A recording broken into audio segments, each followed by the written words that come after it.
Amis supporters, bienvenue.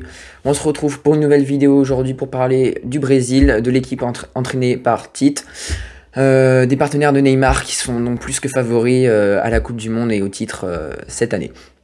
Avant que la vidéo commence, n'hésite pas à t'abonner si ce n'est pas déjà fait en activant la cloche des notifications, à me suivre sur Twitter, à partager également et surtout à liker pour que la vidéo soit référencée et qu'on soit de plus en plus nombreux sur la chaîne. Donc voilà, donc cette vidéo elle va s'articuler autour de 3 grands axes. Donc tout d'abord, comme pour la vidéo de l'équipe de France, on va revenir sur l'effectif qui compose cette équipe de la Seleção. Ensuite, on verra les compos probables, les potentiels compos que le Brésil pourra avoir, en tout cas celles que je ferai moi, un peu comme celle que je vous avais donnée avec la France pour ceux qui ont gagné, pour regarder la vidéo précédente. Je crois qu'il n'y a pas beaucoup d'absents, donc j'ai pas mis de partie intitulée les absents. Et évidemment les forces et les faiblesses de cette équipe qui est encore une fois l'un des grands favoris pour le titre cette année. Donc voilà, bienvenue, installe-toi confortablement, on est ensemble pour une quinzaine de minutes, voilà.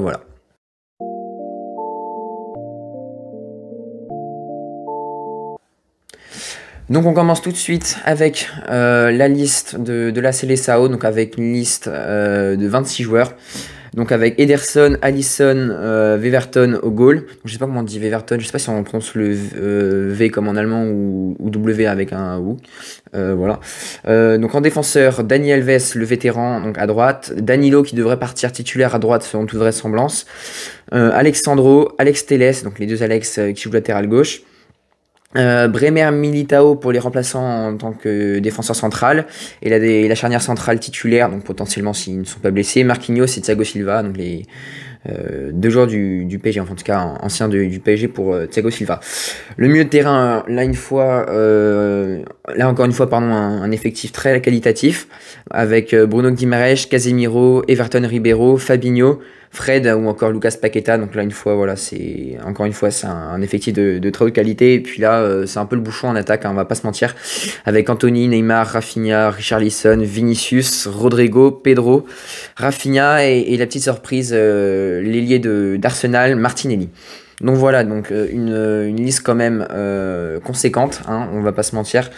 Donc voilà pour cette équipe. Donc encore une fois, une équipe qui est vraiment très forte sur le papier, on va pas se mentir, l'une des toutes meilleures clairement de la Coupe du Monde, quoi, de toutes les équipes, on va pas se mentir.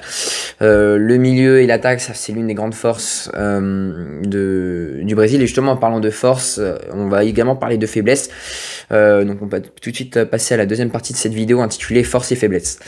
Donc quelles sont les forces et quelles sont les faiblesses du Brésil? Je commence avec les faiblesses parce qu'il y a tellement de forces que voilà, je vais les étudier en deuxième entre guillemets. Mais les principales faiblesses du Brésil pour moi ce sont les latéraux, et comme le disait Hugo Guillemet, c'est vrai que le Brésil n'a pas les meilleurs latéraux du monde, à savoir Alexandro et Alex Telles à gauche, c'est pas forcément ce qui se fait de mieux au monde. Pareil, Danilo, c'est pas incroyable pour celui qui va partir titulaire. Bon, Marquinhos, comment il s'appelle, Dani Alves, pardon, j'ai un trou de mémoire. C'est pas ce qui se fait de mieux non plus à l'heure actuelle dans le monde. Ça a été l'un des meilleurs latéraux droits de l'histoire, si ce n'est le meilleur. Voilà, donc à droite c'est quand même historiquement c'est solide, mais c'est vrai qu'à l'heure actuelle c'est assez compliqué, on va dire. Enfin, en tout cas le Brésil je pense dans le futur aura de meilleurs latéraux, et donc je pense que ça sera l'une des principales faiblesses du Brésil que les autres équipes, donc les équipes adverses, donc à savoir la Suisse, la Serbie et le Cameroun en phase de poule, devront exploiter. Hormis cela, pas beaucoup de faiblesses, hein, on va pas se mentir. Au goal c'est très solide entre Alisson et Ederson, deux gardiens qui sont très très forts. Alisson qui devrait partir titulaire, on le verra dans la compo, dans deux compos juste après. Ensuite niveau défenseur, donc voilà, donc c'est vrai que les latéraux sont assez pas faibles, mais on s'attend mieux forcément d'une équipe comme le Brésil. La défense centrale est très bonne, on va pas se mentir, entre Marquinhos et Thiago Silva, ça fait vraiment le taf. Après s'ils sont blessés, c'est vrai que c'est un peu moins fort, même si Militao ça va très bien, et Bremer de la Juventus ça va également aussi. Le milieu, donc là pareil, bah une très bonne équipe, hein, on va pas se mentir. Donc ça fait c'est parti, je pense, c'est l'un des points forts du Brésil. Ils ont pas beaucoup de milieux, mais en tout cas les milieux qu'ils ont, ils sont vraiment très forts entre Guimarães et Paqueta, les deux anciens Lyonnais, qui sont vraiment au top en ce moment. Surtout Guimarães, Paqueta un peu moins, il revient de blessure et on verra que ce retour de blessure c'est un peu compliqué on va dire pour le Brésil parce que Paqueta est vraiment une pièce maîtresse de l'effectif brésilien.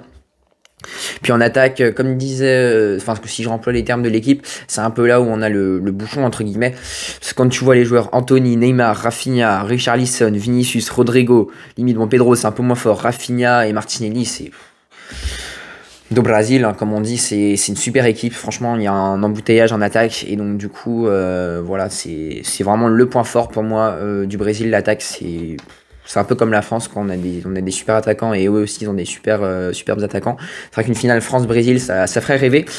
Et donc du coup en point fort donc, de ce que j'ai pu voir, donc on a le jeu rapide vers l'avant en quelques touches. On voit quand Neymar est trouvé dans les petits espaces, surtout quand il est en 10, donc dans un 4-2-3-1.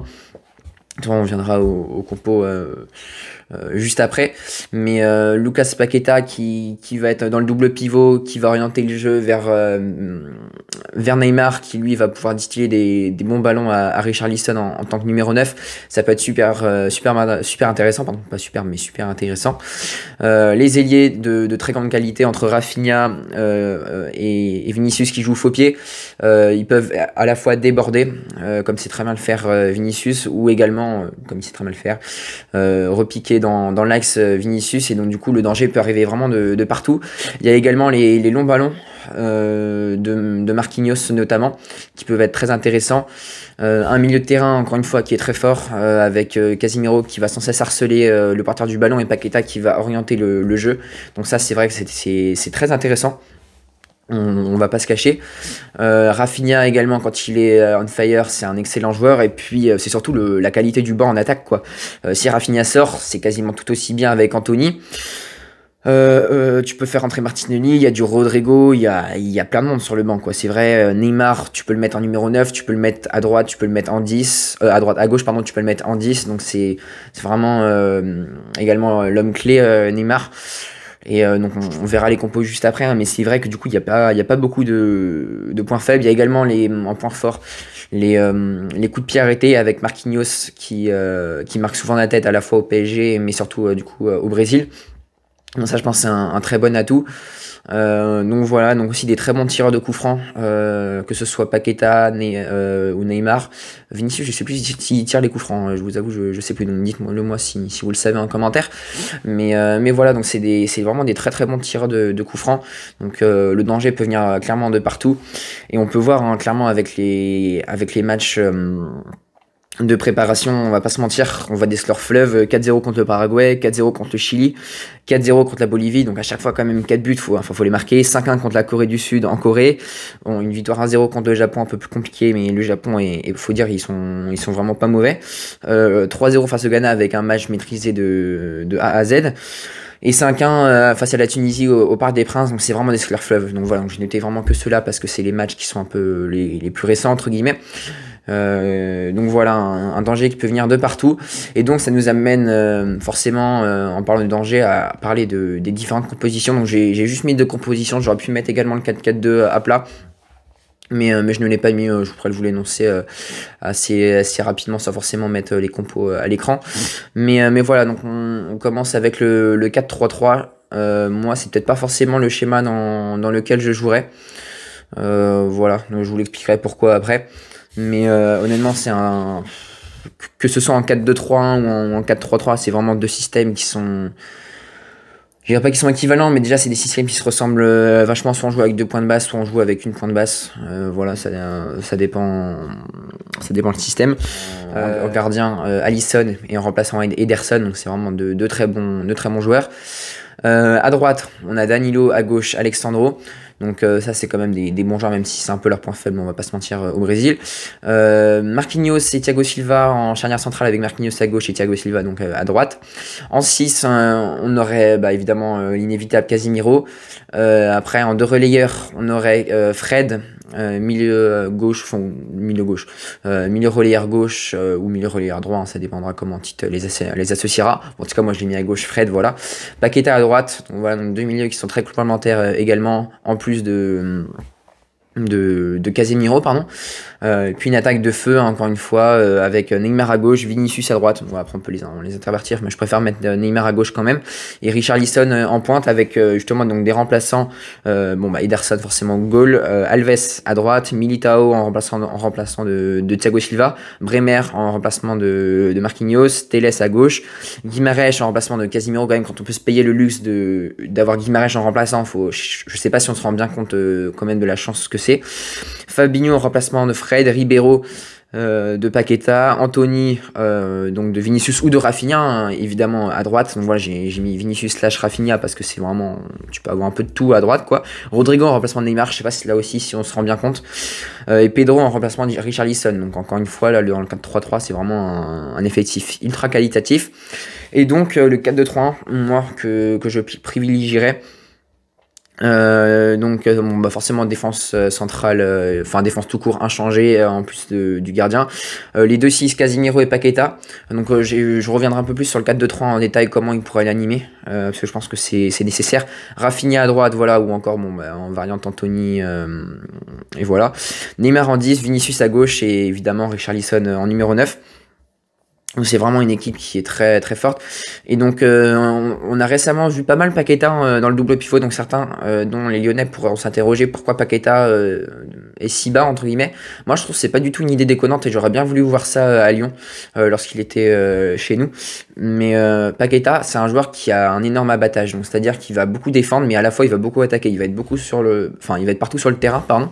Et donc cet aspect défensif de Paqueta, je trouve qu'on l'a pas assez vu. Enfin, on l'a pas mis assez en avant, plutôt, on l'a vu quand même, mais on l'a pas mis assez en avant.